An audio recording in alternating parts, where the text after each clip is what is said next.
Hey guys, Rusty Creasey here. I want to tell you what I think makes a great piece of waterfowl property.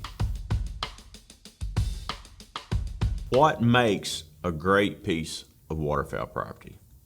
First and foremost, these are my opinions. These are things that have worked for me over the years. Number one, you've got to have food.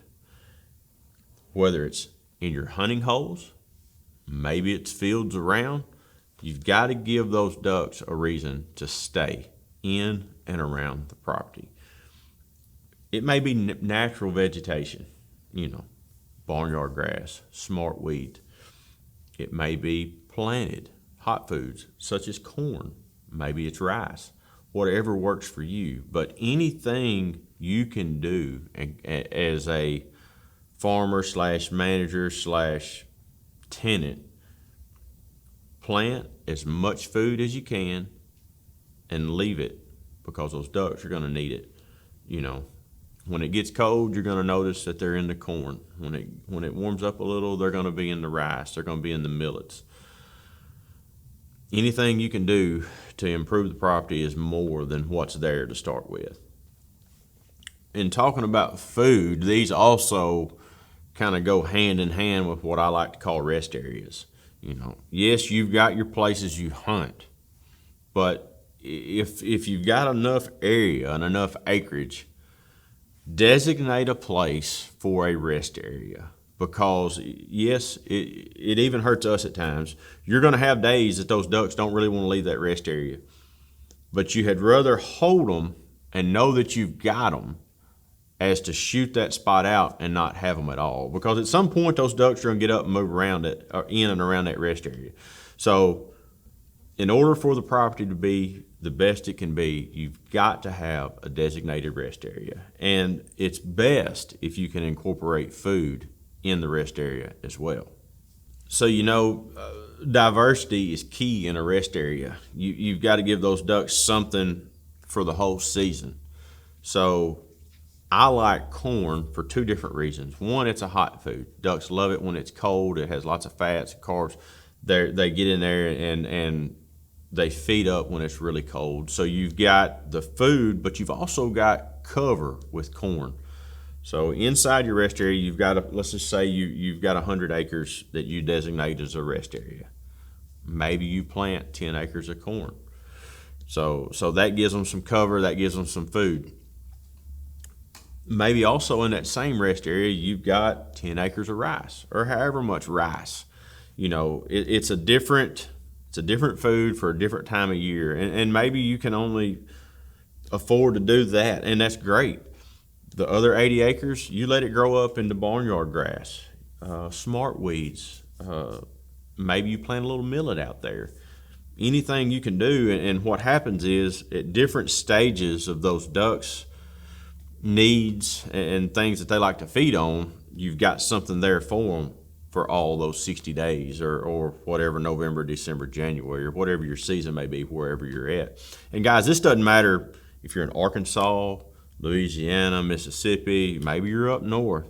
There are things that you can do across the board, no matter where you are, that will improve your hunting, and creating a rest area is definitely one of them. So rest areas with a combination of food inside the rest areas definitely help make a good duck property. The food plot deal, the way I look at it is anything you can do now is only going to help. You really can't mess it up as far as planning goes. Now, I say you can't mess it up. I've seen people go in and create a spot and cut down trees and really change the landscape of things and mess it up. So another thing you need to think about when creating a good piece of property is, if it's not broke, don't try to fix it. Don't change it. If those ducks are already using it, there's a reason they're using it, so just leave it alone. Like I said on something earlier, less is more sometimes. It's kind of like calling ducks. If a duck's got his feet out, all you can do at that point is mess it up. So if the ducks are already using your area and using your spot, leave it alone. Don't mess it up. They're in there for a reason. Rest areas kind of goes hand in hand. Rest areas kind of go hand in hand with another topic, and that is pressure. Lack of pressure makes a great piece of duck property. If you've got enough acreage to where you can hunt on one end, let's say for instance, you've got 500 acres. Well, if you can hunt on your north end and leave your whole south end quiet and no one hunting, and you shoot ducks on the north end, that gives them so much areas on the south end or whatever end it may be or side it may be on that those ducks can sit there and not get bothered. The idea as a manager of a piece of property is to hold ducks all season long. And that's kind of, this year we held them, but last year it was unbelievable the amount of volume we held because we managed our rest area, our food. The last day of season we shot 9 limits of birds, and on the way out jumped probably 10,000 ducks out of one of our rest fields. As a manager, that's as fulfilling as it gets because not only did we shoot them for 60 days, but we also held them. And that's huge. You've got to be able to hold them, and a combination of rest areas, food, and lack of pressure. If there's 8 of you hunting, instead of splitting up into 2 groups of 4, yes, you would probably get in and out quicker, but what you're doing is you're burning out another hole. So now if you've got a group of 4 on your north end, a group of 4 on your south end, you just cut in half the areas that the ducks had to go to not get shot and to not get pressured.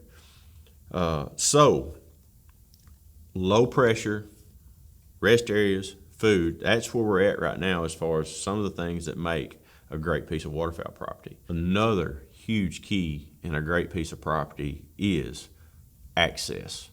How can you access your property without going right through the middle of your rest area of that big concentration of ducks?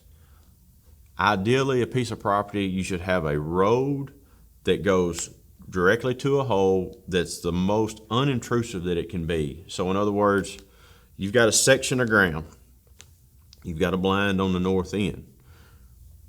Well, you should be able to come right off the north end and straight down to your blind. You don't want to have to go all the way around and go through this, that, and the other, because the more you drive through between the noise and just the bumping of the ducks, you're stirring those ducks up. You're stirring them up. All right. Don't seem like a big deal, right? Now, let's just say there's 2 or 3 fields, people hunting all around your piece of property. You bump those ducks up, they jump up, they fly. A couple of them go over there and get shot at the pit. Yeah, they may only kill 2 out of 500 that were in the air, but when they shot those 2, those other 500, they flew off. So that's kind of, you got to think about it all the time, y'all, as far as you want to get to your spot but not bump any ducks. And after you get done hunting, you want to come out of your spot and not bump any ducks. Now for us, going in is no big deal because ducks are roosted elsewhere and they come to our woods. But when we leave, it's huge because you've got to get out and get around those ducks and get out before you bump them and run them out. Because again, any that you jump up and your neighbors shoot, those ducks are gone. They're lost. They may or may not come back. So I'm real finicky on bumping ducks. And I mean, if we can get to a spot and never jump a duck and get out and never jump a duck, that is ideal. So access, no pressure, rest areas, some food. Those are the 4 main things, in my opinion, that make a good piece of waterfowl property. Be anxious to hear what y'all have to say, things that you do. This is what has worked for me over the years, things that were passed down to me over the years, knowledge that, almost got to think like a duck at times. I try to think like a duck.